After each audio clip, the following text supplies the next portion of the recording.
السلام علیکم. مونږ څنګه چې وینئ د دایکنډي ولایت ته راغلي یو او تقریبا 300 پکیجه مو د کونډو یتیمانو او معیوبینو لپاره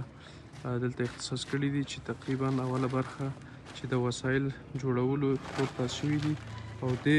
بستو کې شیدې دي، غوړي دي، یو کارتن هګۍ دي، بوره، خرما، لوبیا، دال او یو بوجۍ اوړه دي 50 کیلویي چې انشاءالله دا ټول دلته ایښي دي. او اوس به چې دی د لیست له مخې چې د دې لیست موږ سره د سروې نه بعد شریک شوي دي، نو انشاءالله دیو نومونه اخلو او دیو به راغواړو. که تاسې هم غواړئ داسې مرستو کې خپله ونډه واخلئ نو ډسکرپشن کې به د واتساپ شمیره وي زموږ، هغه سره په اړیکه کې شئ. او که غواړئ چې هره میاشت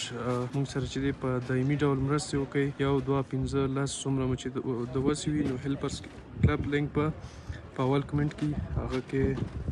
ځان ثبت کړئ او زموږ بنیادي کارونو کې انشاءالله ونډه واخلئ.